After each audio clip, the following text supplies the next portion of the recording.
Thanks so much to everybody that's joining us tonight. Congressman Israel, we're live. Well, Natalie, thank you so much. Good evening, everybody. Welcome to the Cornell University Institute of Politics and Global Affairs virtual salon on polling in 2020.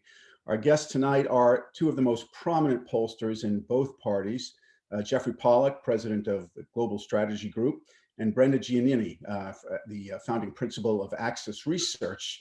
And our wonderful moderator, a Cornell alumni, S.E. Cupp, will be taking us through the conversation and posing some initial questions. Before we begin, we have a very big crowd tonight, and we're also joined by some important folks who have engaged in polling and have a curiosity about its status and future. I do want to recognize Congresswoman Anna Eshoo, who registered tonight, Congresswoman Cheri Bustos, who I know is with us, Congressman Denny Heck, who was just elected Lieutenant Governor of the state of Washington, David Axelrod, the founder and director of the University of Chicago Institute of Politics, also senior advisor to President Obama, several of my former colleagues, former Congressman John Barrow, Bob Carr, Charlie Dent from Pennsylvania, Bill Enyart, Rush Holt, New York State Assemblyman Charles Levine, the chairman of the New York State Democratic Party, Jay Jacobs, Ulster County Executive Pat Ryan, and several local New York officials, Nassau County Legislator Josh Lafazan, Supervisor Judy Bosworth, Councilman Dwayne Gregory, the former supervisor of the largest town in America, Hempstead, Laura Gillen.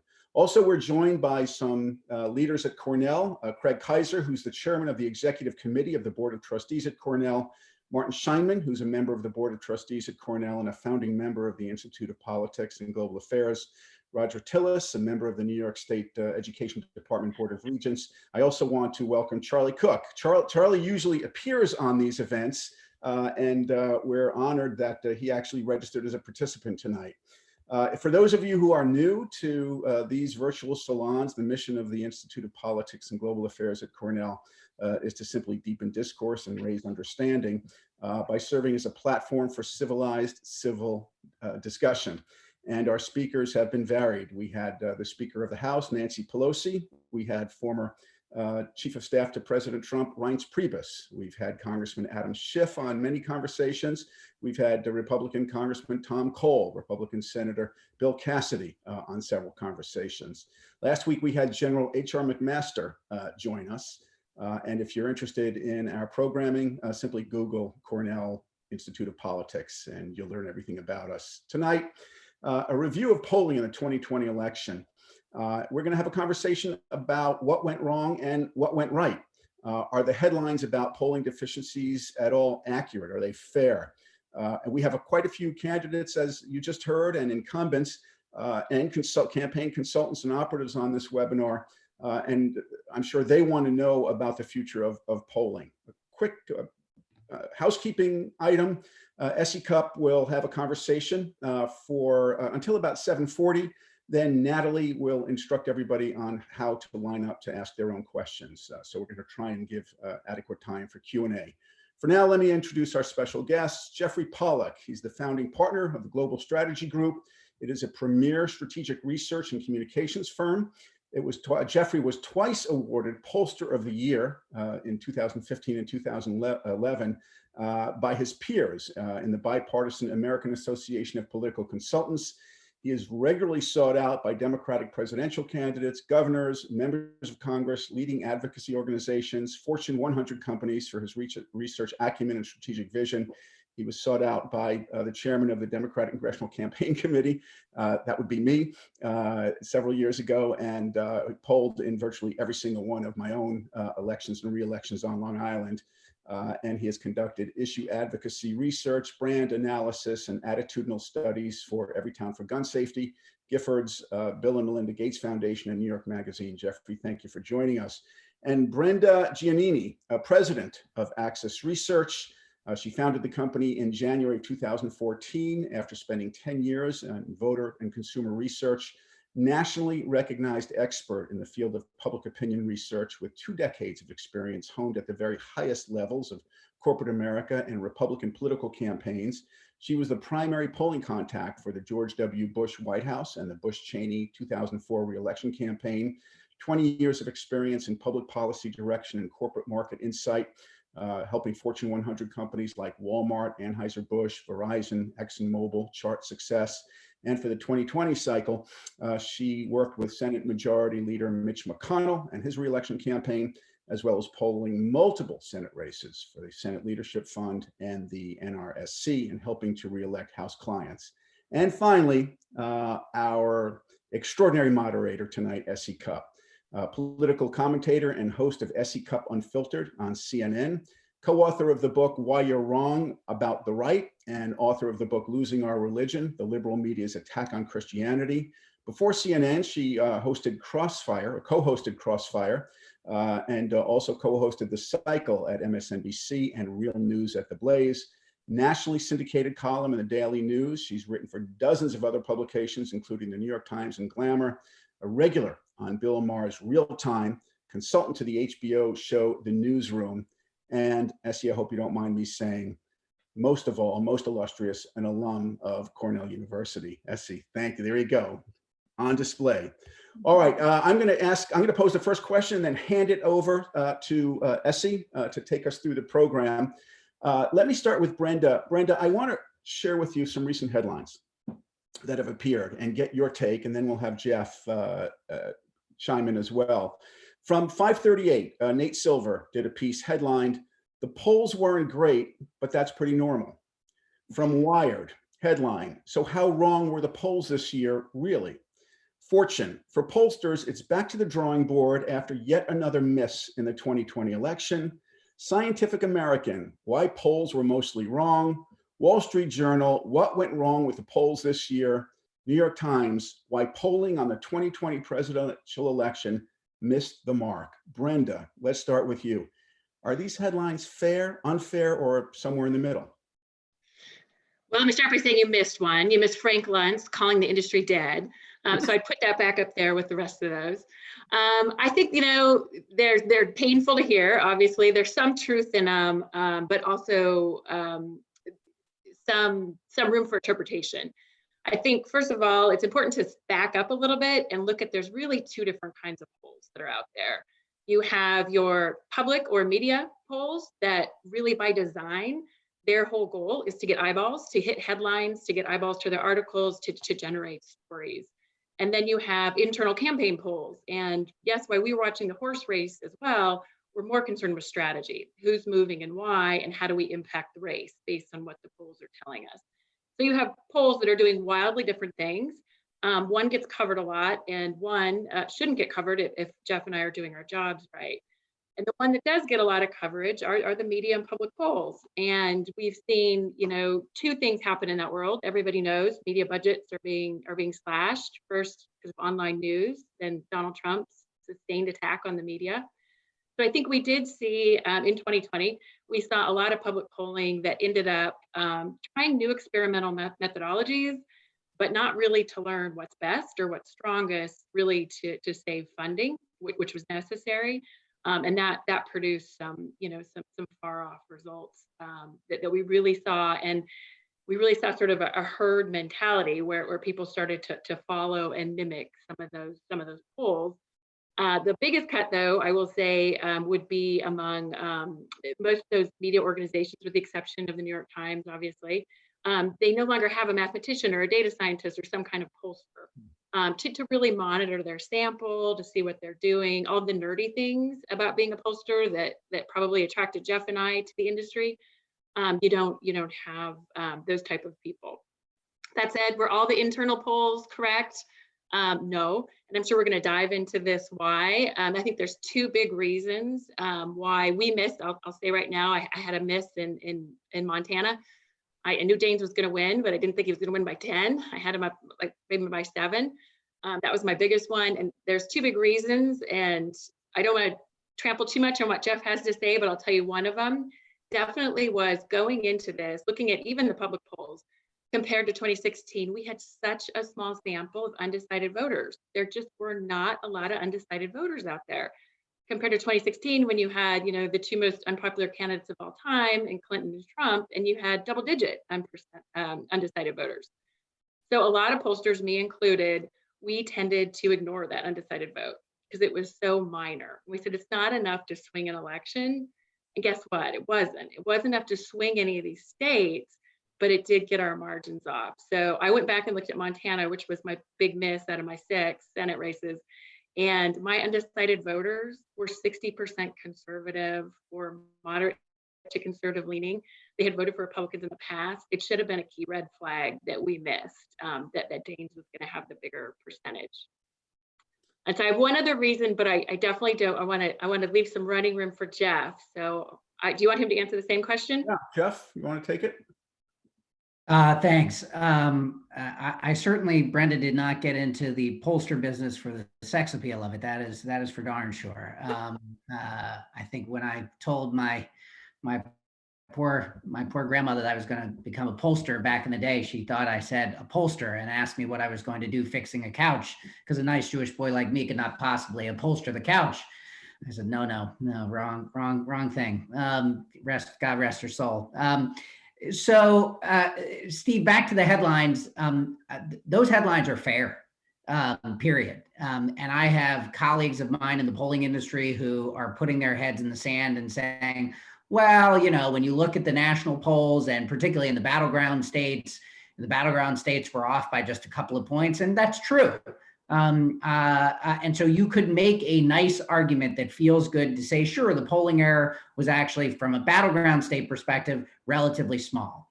And I say that's bullshit. Like, sure, that is technically true, but 2 cycles in a row where all the polls have been directionally off in the same direction suggests that there is something flawed.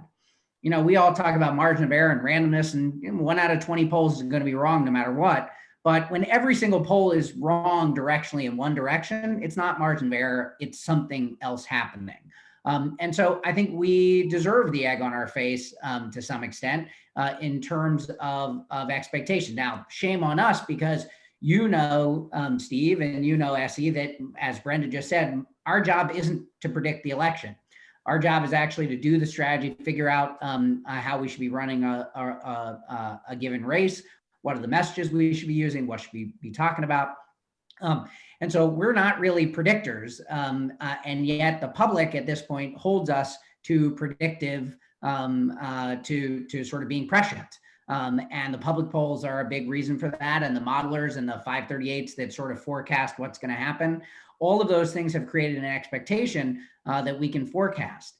And in this election, forecasting what was going to happen was impossible. And I said this to lots and lots of people, but with the pandemic, and I did lots of presentations on these races, with the pandemic, here's what we knew. Democrats were voting early.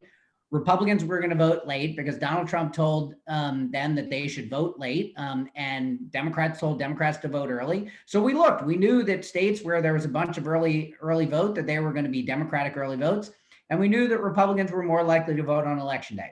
What I didn't know, and what I couldn't have predicted, was there was going to be a massive turnout on both sides. But particularly on election day, there was going to be a massive turnout, because I said to myself, hey, you're some random voter in Wisconsin where COVID is spiking. Maybe you're voting for Trump, but you don't love the guy. Are you really going to go out and wait in line with a bunch of random people and like try to get yourself some COVID for election day as a treat? That felt kind of ridiculous to me. And it's exactly what happened. In a comical thing, Republicans have been utterly opposed to same-day registration all over the place. Why? Because generally it's benefited Democrats. It didn't this year. In Montana, the race Brenda's talking about, I know what was happening, because on election day, there were pictures of people standing in line who were waiting in line to register to vote wearing MAGA hats. It wasn't a bunch of 21-year-olds or 19-year-olds who'd never registered to vote. And so all of a sudden, the dynamic changed. And I believe that happened in any one of the same-day registration states, like Iowa, for example. So there's all sorts of weird things that happen with turnout that I think is going to be a piece of it. That's not the only answer. As Brenda said, I'll wait on some of this until we get further into it. But to me, Steve, we deserve the criticism and have to figure out what to do to fix it. Essie Cupp.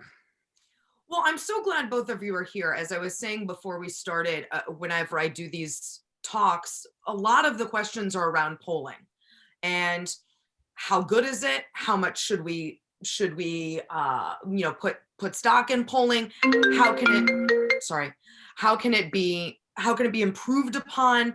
So let me start by drilling down on something you said, Jeffrey. When they're all wrong in the same direction, that should be a red flag. And for 2 cycles now, most of the polls have underreported Trump voters.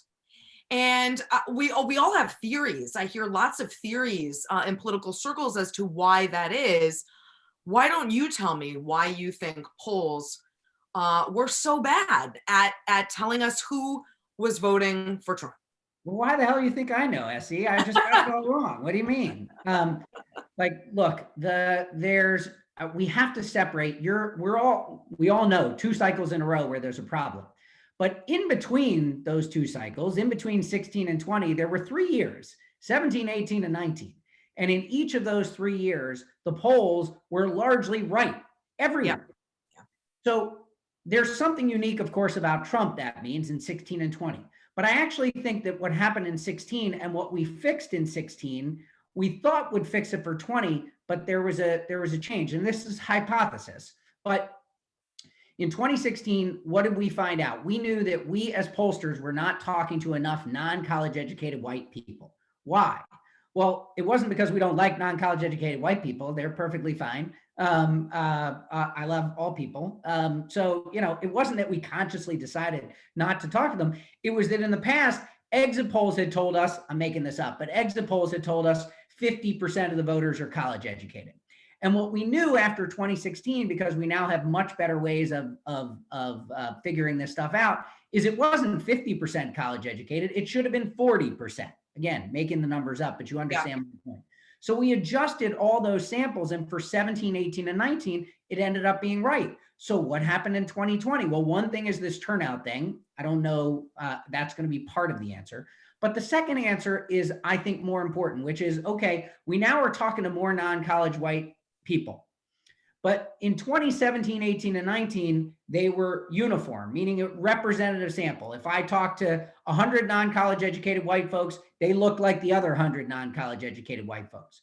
But COVID became something different, and it became something different on 2 levels. Number one, we found during COVID that it was actually much easier to do survey research than it's been in years. People were answering phones, people were talking to us, people were doing online surveys.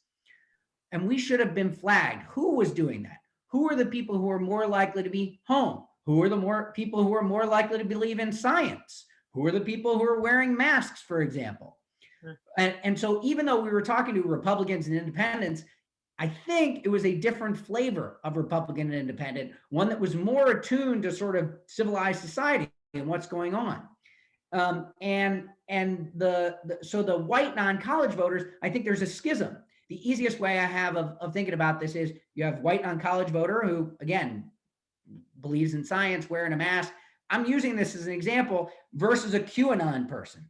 I don't believe all the Trump people are QAnon, but that's a schism. And I think that the white non-college people we were talking to did not represent those other folks. And therefore, even though they may have in 17, 18, 19, the schism broke in 2020. And that's why. So even though the error is wrong in the same place, I actually believe fundamentally that the reasons are very different. Well, and Brenda, in talking about methodology, I hear this a lot, that the polls are flawed because people aren't answering their phones. People increasingly don't have landlines. Certain people don't do pollster calls. Is that valid, or is there more going on here? That's somewhat valid, but I want to kind of piggyback and maybe disagree a little bit with what Jeff was saying. In 2016, he's absolutely right that we missed that white non-college voter, but the reason was they'd fallen off the voter rolls. They hadn't participated in an election for 8 to 10 years. They didn't like the last part of George W. Bush's administration. They didn't like the Obama administration. They quit voting, so we quit calling them. And I think that was the big learn. And I think that's what's different in 2020 for the pollsters that got the margin closer, is once you expanded that sample. So we saw turnout spiking everywhere. As soon as people could early vote, it was going through the roof. So we opened our floodgates in our sample, and we said, okay, I don't care if you've never turned out before. You are going to be so motivated. And we thought at the time, by dislike Trump, that you're going to stand in line and you're going to early vote or get an absentee ballot. And what we found early was when we expanded that, we started getting a lot of Trump voters in. There were a lot of people that liked him, that didn't get fired up enough in 2016 to turn out, that did turn out in 2020. So I think that expanding that sample and going beyond just your usual voter sort of helped too. So that was another very wonky thing that helped in 2020 outside of just the college component. Go ahead. As far as response rates, I think we're all playing with this, and it's great stuff. We love it. You know, landline polling is dead. I think even if we do a purely phone poll, it's 70% cell phone. That means, you know, we're no longer writing the 90 questionnaires of the 90s and the early 2000s. They're much shorter and much more succinct.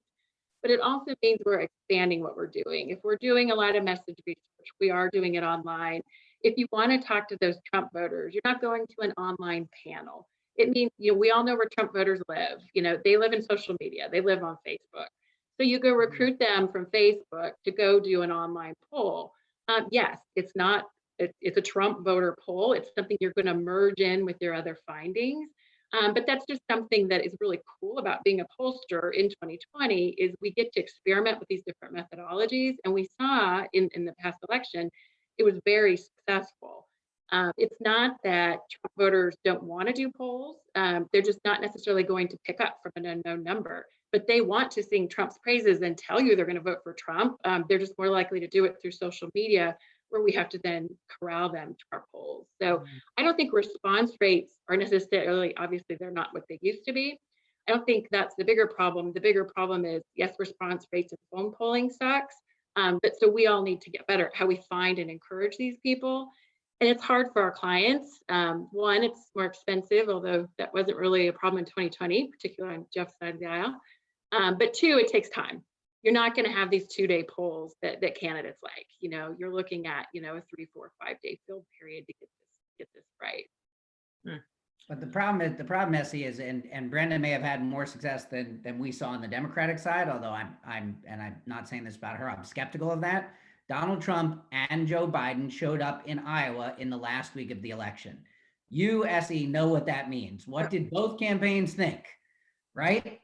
And Donald Trump won by 8 points in Iowa. And so I do not believe the Trump campaign had any data that showed that Iowa was anything other than tight.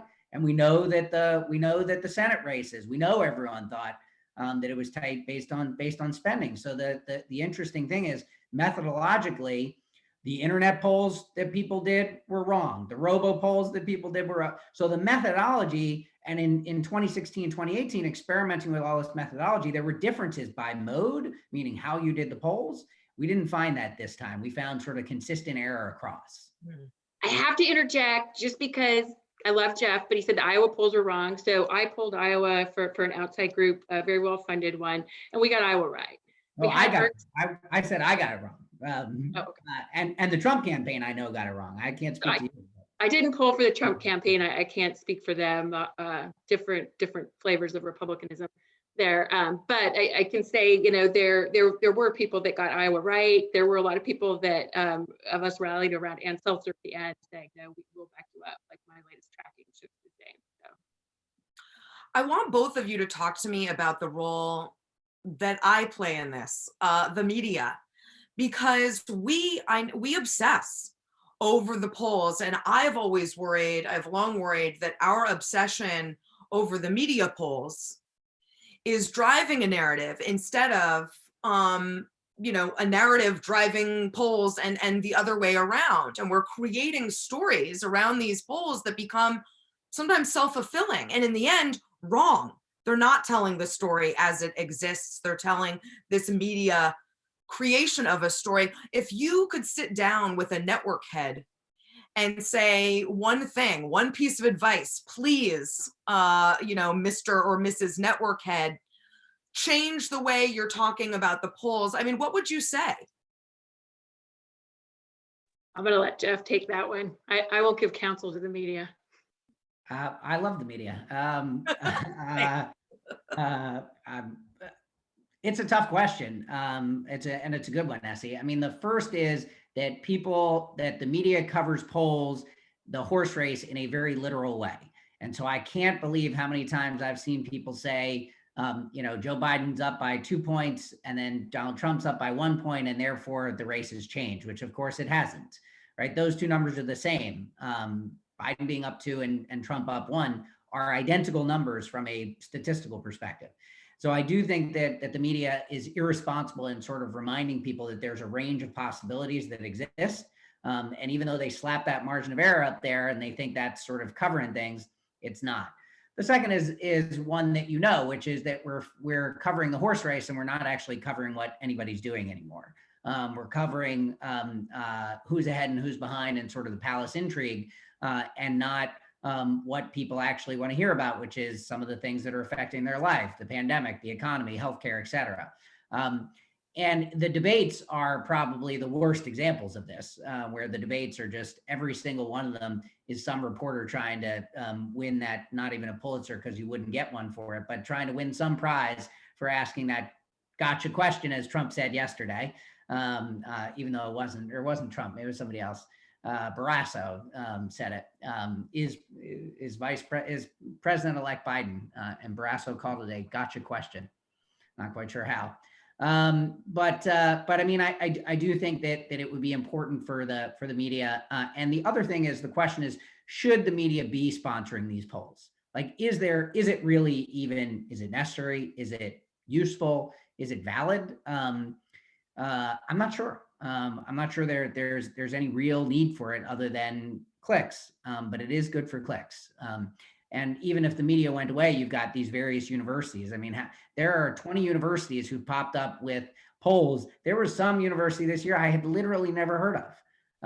I assure you, Essie, that you had never heard of Monmouth University before 4 years ago when all of a sudden they started polling. Because I promise you I hadn't. And that's not a statement on Monmouth University. Love me some Jersey, but no. I want to talk more about internal polls. I think most voters maybe don't distinguish between, among all the polls, the way you, Brenda, laid it out. Talk about what internal polls function as, and how they differ. And then if you could also just tell me, I've talked to some sources over the past few years who've said campaigns will request an internal poll be done over and over and over again until they get the answer that they're looking for. Is that true? What should we know about how that happens? I've never seen that happen. And if your pollster let you do that, I'd say you need a new pollster. Yeah. That pollster's not giving you good counsel. No, so the main objective of an internal campaign poll is to see who's moving, where they're moving, and what they're moving on, and how we can message them. How do we reach those people? What do they care about? You hear a lot about, now we really campaign at the individual level. I want to know what Steve cares about versus what Jeff cares about, and message them on those issues. The best example of this from 2020 is definitely in that Iowa Senate race, the newly minted Mark Kelly race. So very early, we saw Hispanic movement in Maricopa County outside of Phoenix, so the suburban part of the county. And so the main goal of our polls in Arizona was, okay, what's going on with Hispanic men that's not going on with Hispanic women? Why are they moving? What is the message they're moving on? It turned out to be the protests of the summer and defund the police. And how can we capitalize on that? And then again, where do we reach them? How do we get that message across to them? That's a good example of internal polling. Yeah, we knew that McSally was behind, but we started to see opportunities and where we could play and start to move those numbers. The difference is that the spending discrepancy there needed about another 9 million. But yeah, so that's maybe the goal for an internal poll. As far as running the only thing I can think of, we do what's called nightly tracking at the end, where we will just track to see how an ad hit or how the debate works, and it's the same very vanilla, boring poll. But no, if a candidate says, run this again, you didn't give me the right answer, I think it's time to say, you hired the wrong pollster, or you need to start listening to me. Yeah, and we're not cheap. We're not cheap dates, Essie. Like the notion that somebody would waste that kind of campaign money, even when we had more money than we knew what to do with this year, you generally wouldn't, you wouldn't do that. How do you think we can better capture where millennials are at? They are soon to be the largest voting population in history. I think it's super important that we get our fingers on their pulse quickly. How can we get better at predicting, either in snapshots or in the long term, where they're going to go, how they're going to vote? Yeah, so methodologically, Essie, we're talking to them in a different way than we're talking to other people. And so in particular, if you think about some of these sort of on the left, you think about these sort of very interesting primaries that have happened with a bunch of young people. I work for Senator Ed Markey, for example, in his primary against Congressman Kennedy. And if you called young people on the phone, forget it. What phone? Even if you're calling them on their cell phone, they're not taking it. So we had to text them a link to a survey saying, hey, you interested in a survey about Massachusetts politics or about issues in your area or something like that? And they would click on that link and take it. And what we found is that in the traditional polling, landline and cell phone, you got one answer. And on this cell phone texting people, you got a very different answer. And so we blended those together. Again, that's what we found after 16 using this mixed methodology is very important. So the way we're talking to those younger voters is qualitatively different than the way we're talking to everybody else. And I would add, getting a finger on the pulse, I think we're all there. It's interesting because we are starting to see some shifts in that millennial community, particularly as they get married and have children. So I think that's what we're really watching, much like Hispanics or women, they are not, one segment that moves in tandem. And we're starting to see, while still very left leaning, millennials start to break apart into different, more interesting segments.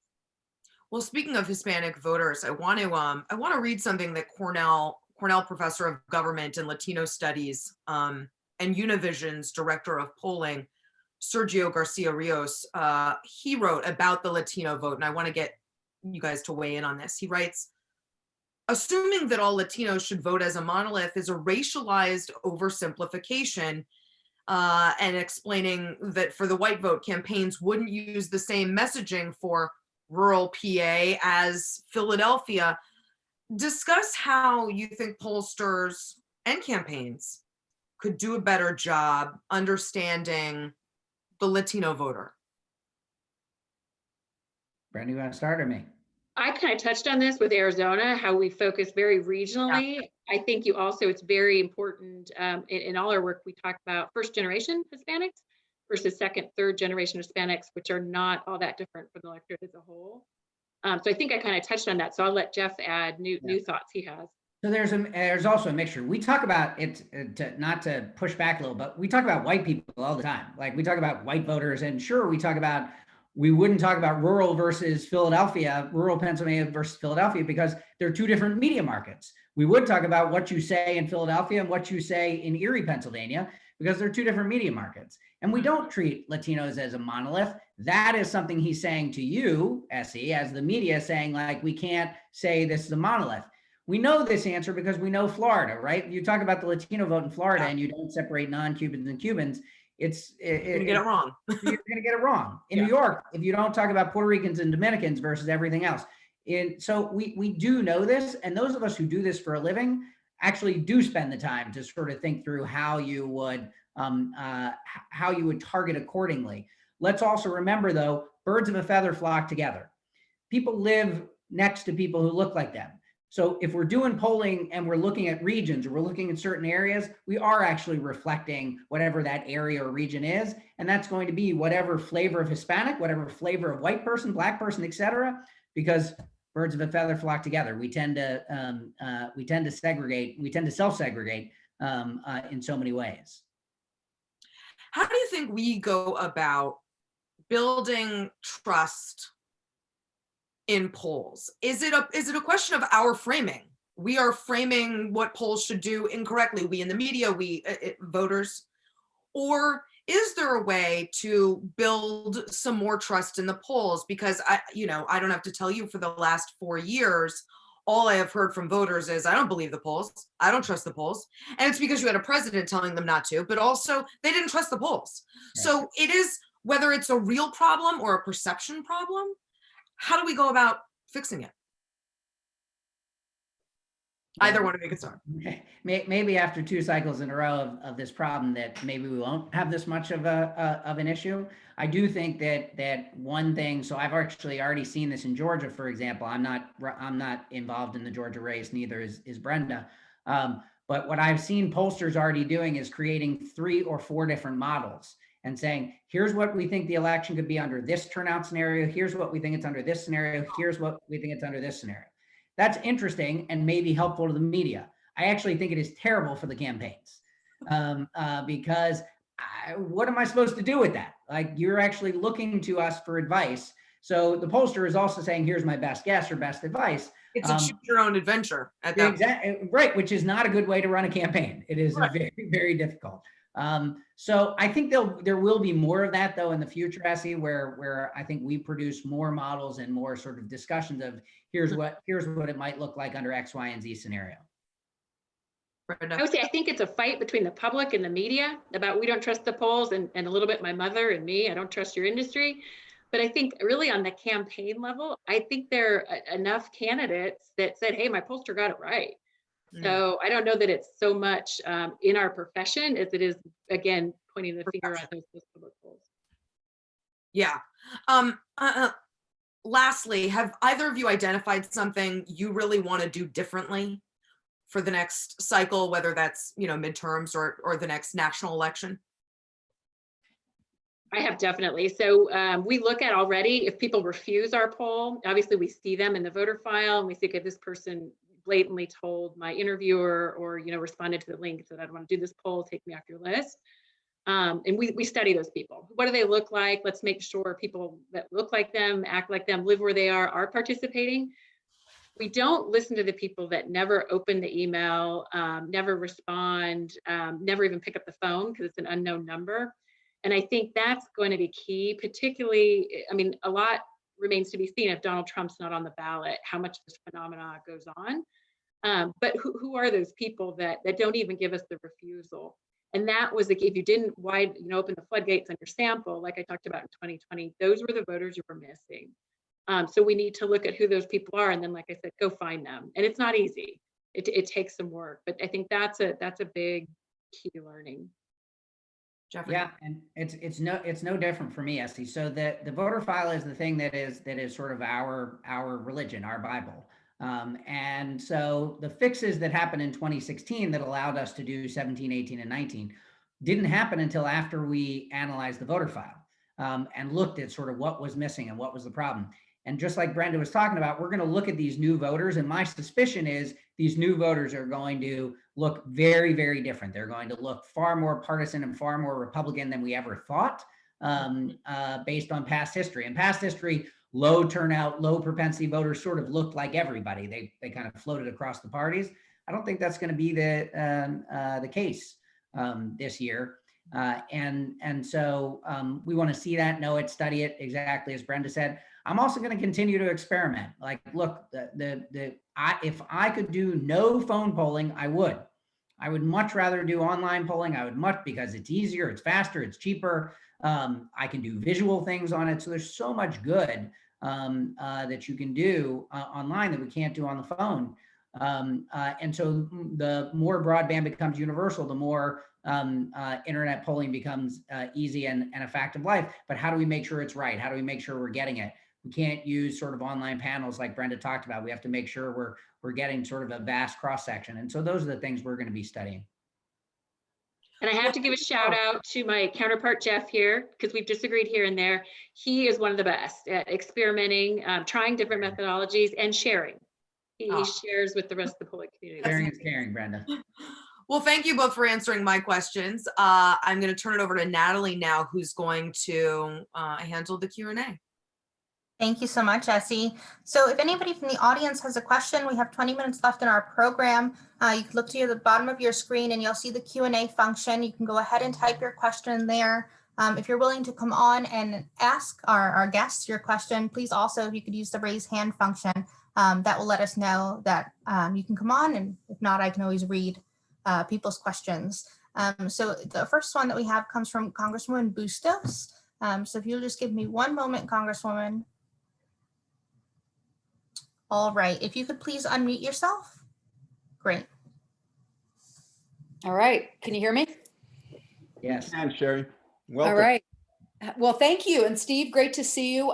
So I had Steve's job a few cycles after he did this, actually this 2020 cycle. I was chair of the Democratic Congressional Campaign Committee. So two-part question. First of all, should we be doing more with focus groups? And then the second part, if you read about our first call after the election, where there was the finger pointing, the progressives and the more moderates, there was talk about defunding police and how that killed us. There was talk about the socialism argument and how that killed us. Those were not among the messages that we used. And Jeff, you know this. I mean, we hammered healthcare. We thought that that was the issue, that was the winning issue. So your thoughts on those couple things. And thank you for being here tonight. I've really enjoyed your presentation so far. Congresswoman, thank you for all that you did this cycle. And I know it didn't end up the way you wanted it, but your leadership was critical to holding a very gerrymandered House. And nobody understands just how difficult it was to hold the House. People think that it should have been easy. It's not. And the reality is the seats that we lost are by and large, almost all of them, there's a couple of exceptions, but by and large were Trump seats that Trump won. And seats that we won in 2018, some of them by the slimmest of margins. So let's talk about sort of a couple things. Number one, should we use more qualitative? Yes, is the answer. It's hard for campaigns, and I found qualitative to be a mixed bag this year during the pandemic, doing qualitative by Zoom. Some people liked it, some people didn't. I had some sessions I thought were great. I had some that I thought sucked. And so it is hard, I think, when you're not in district, feeling people, hearing people. I do think there's something to that. By the way, I think that's true for the members as well, where you didn't get the same kind of flavor that you would normally get from your in-person meetings and town halls and your own focus groups that you get. But I'm a big believer in doing more qualitative and think we need it. It's just expensive. And so it tends to be the first thing that gets cut from a congressional budget, as you know. On the defund the police, moderates versus the progressives, I think you know where my politics lean, Congresswoman. And so, look, I believe that there was value in terms of the energy and enthusiasm that we got out of the progressive left on a lot of things. But it is impossible for anyone to say that we did not take the House in 2018 because of the moderates. It is impossible. The numbers are very, very clear as to why. And what happened in this year was we had no split ticket voting. We're going to have 16 districts where there's going to be split ticket. Presidential and the congressional are going to be different. 16, that is the lowest ever. And I want to tell you one other thing. Like, I looked at the data, for example, South Carolina won. Joe Cunningham wins this seat in 2018. Well, in 2016, there were 290,000 votes. In 2018, when he won, and he won by this much, there were 300,000 votes. So almost the same as the two. And in 2020, there were 420,000 votes, 120,000 vote increase from 2016. And Joe Cunningham got 210,000 votes. I bet you and I wasn't working for him, but I bet you if I had told him you're going to get 210,000 votes, he would have said, I'm going to win 60-40. So the turnout was really massive on the Republican side. Good, very good on the Democratic side too.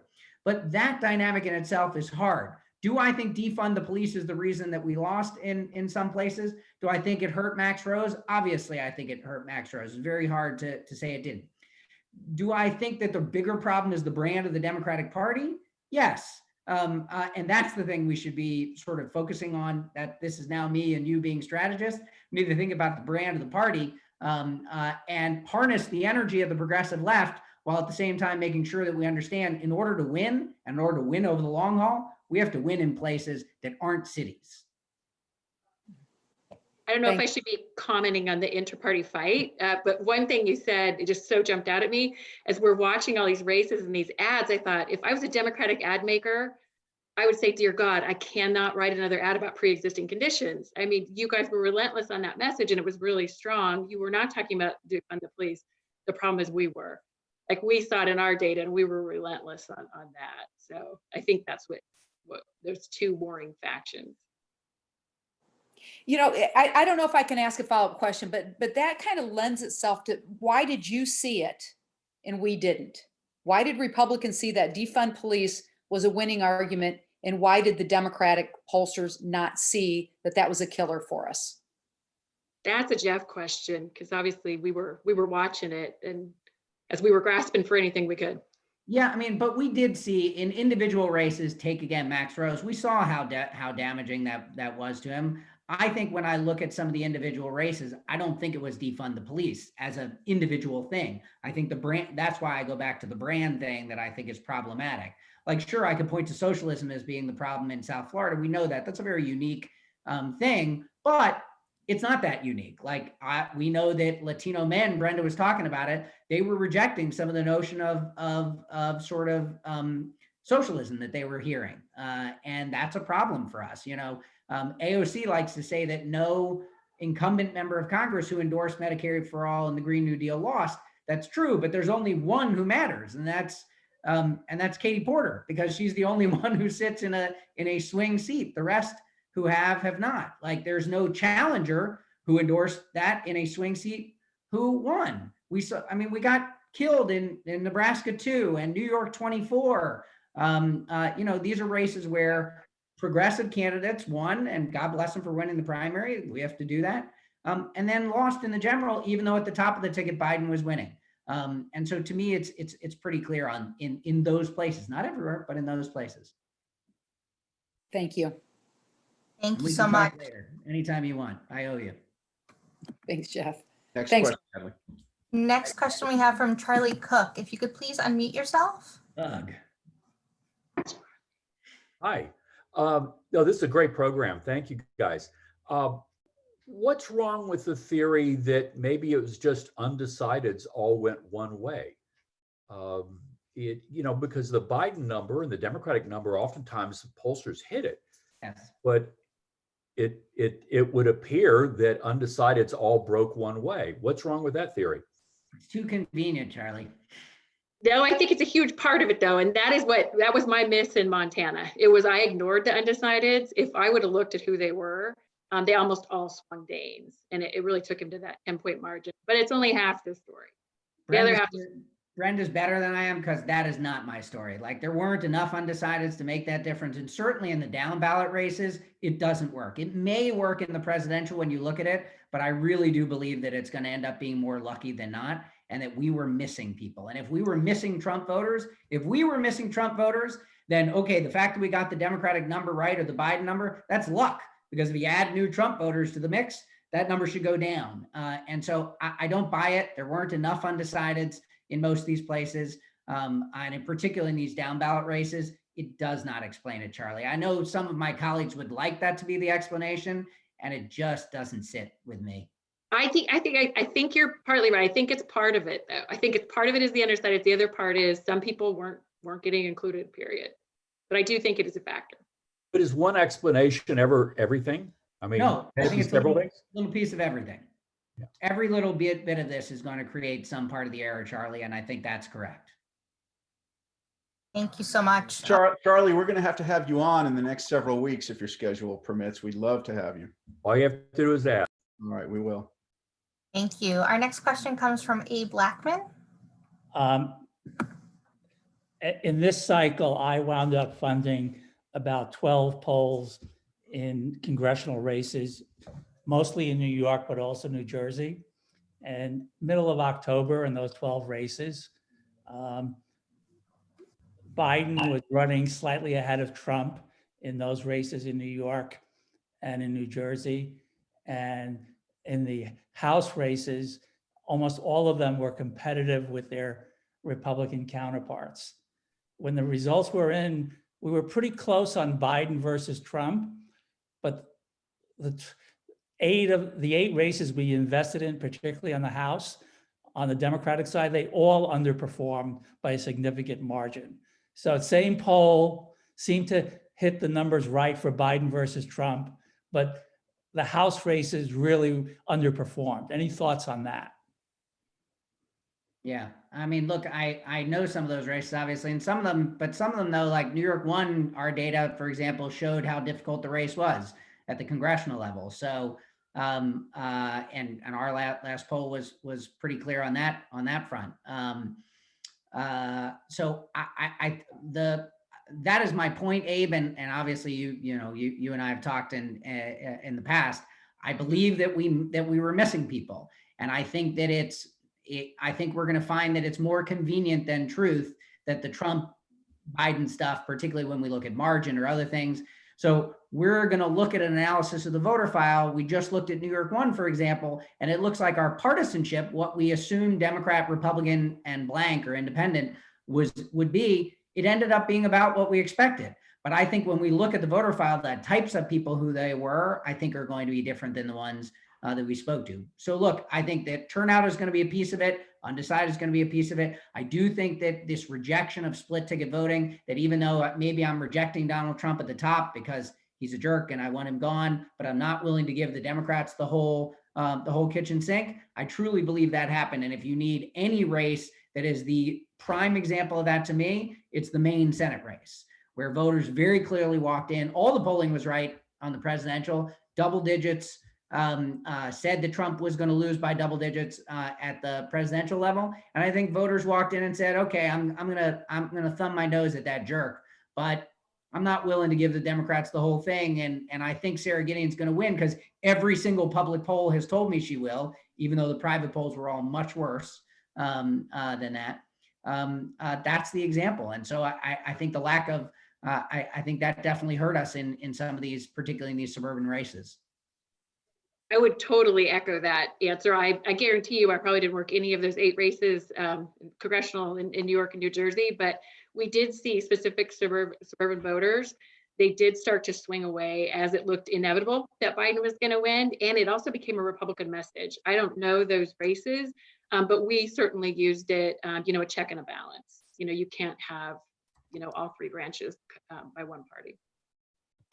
Thank you. So typed in the chat, we have a question from Tegan Goddard. He asks, what do you think of election forecasts like those from 538 or The Economist? Are they helpful or are they too often misinterpreted by voters? Oh, I think they're way too often misinterpreted by voters. Like we've talked about, the goal of polling isn't to do predictions. And I think I was going to shy away from saying it. We do quite a bit of modeling on our end. I love my friends in the modeling world. 2020 showed us some of the modeling was too cute by a mile. At some point, you just sort of have to open your sample up. You don't want to model what the electorate's going to look like. And those heavily rely on those predictions of who's going to turn out. I get it. People love it. It generates a lot of clicks, a lot of eyeballs. I really wish they wouldn't do it. That's my take.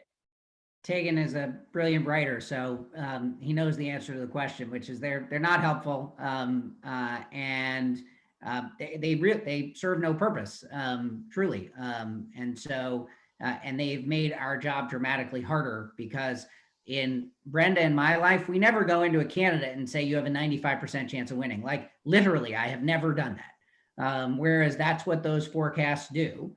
And that's it's nonsense. And I do not see how it forwards the sort of dialogue of these elections either. A question comes in from Dan Leeds. He runs an organization called Education Champions. What did you see when you looked at voters with a 2-year degree versus voters with a 4-year degree versus voters that are non-college grads but want opportunity to upskill? Have you seen any data on with that part of the electorate? So I'd love to see what Jeff's saying. We've seen voters with a 2-year degree are very similar to voters without a college degree. Something about that last 2 years really changes your mindset. So we can pretty much have a clean divide between you earned the degree and you didn't. The data is very clear on that. And in fact, when we do the analysis of college degree versus non-college, 2-year degree is lumped in with the non-college for exactly that reason. The data is very, very clear. Interesting. Natalie? Okay, so I think that we have time for one more question here. Maybe we can put a few of them from the chat together. So we had a lot of questions about third-party candidates and if that had an effect on winners and losers in swing states. And also if you could speak to a lot of folks here want to get involved and want to be part of polls, but say that they just don't answer calls from unknown numbers. If there's a way that they get involved or anything that they can look out for. Which half you want to take, Jeff? Third-party candidates, or how do you get involved? You do third-party candidates. See what you say. I'm interested for your answer. On the Republican side, they impact us dramatically. Both the splitting of the Republican Party has generated a lot of enthusiasm in the Libertarian wing, and to be frank, Democrats have been amazing at recruiting people to run as Libertarians to sort of muck with our ballot percentages. So it's something that we take very seriously. And we work pretty aggressively to tamp down, and it's where you start to get messages like I talked about at the end of the campaign. Yeah, so maybe you want the Libertarian, but don't throw your vote away. You're looking at, one party controlling all of Washington. But the days are long gone, when we see somebody qualify as a third party candidate and we shrug it off. Brenda and I were nice the whole time. I just want to remind her of her client in Montana that the Republican Party recruited a Green Party candidate and got thrown off the ballot for it. But he wasn't on the ballot. But the attempt was there, an overt attempt by the Republican Party. Imitation is the greatest form of flattery. Yeah. So I actually don't think that third parties had the biggest impact this year. They did, obviously 4 years ago, had a huge impact. I think at the presidential level, we saw that they had de minimis impact. I do think that they can impact Senate races, but even, and I think generally Brenda's point is right about the Libertarian, but for example, in Alaska, all the data that I saw shows that the Libertarian candidate hurt the Democrat more. When you look at sort of the votes and the difference, Libertarian candidate hurt the Democrat. So I think also we can be too cute by half on all this stuff, and frankly should pay attention to the things that we're good at. SE pay attention to the media, we'll pay attention to trying to do polls better. So, in terms of people getting involved, one thing, understand, we don't call people like, that's only part of the job anymore. So in terms of like how people take polls, the notion that you won't answer a phone number you don't know, we get that, but that's why we're doing polls in so many different ways. Online, texting people, different kind of panels. So there are many ways you can get involved in doing polling. You can sign up for these online panels if you want to, and do a couple of polls a month or a year if you want. That's one way. But the other is to wait until that text shows up and to opt in. Also, the more you participate in politics, you'll find that the polls find you. SC Cupp, any final words from you before we sign off? Well, I really like your message to the media, not surprisingly, because I think whether we're talking about the 538s or the media polls, I think improving upon the trust in democratic institutions is sort of the whole ball game right now. And so that includes the polls. And I think as public citizens and people interested in public service and politics, I think there's probably a role for all of us to play. And so I really appreciate you guys being sort of like nakedly honest about what you can do and what we can do. I appreciated it. SC Cupp. Thank you for moderating. Thank you, SC Cupp, Brenda, Gianiny, Jeff Pollock, the best in the business. Thank you for joining us. Again, you can Google Cornell Institute of Politics for more information. Our next program will be in mid-January, just before the inaugural. We have gathered Republican and Democratic members of Congress to have a conversation on what they can agree to in a Biden administration on both sides of the aisle. Again, that should be a good one. Essie, would you like to moderate that one? We'll absolutely. All right, to be moderated by SC Cupp. Brenda, Jeff, Essie, thank you again. Everybody be safe and healthy. Bye-bye. Thanks for having us.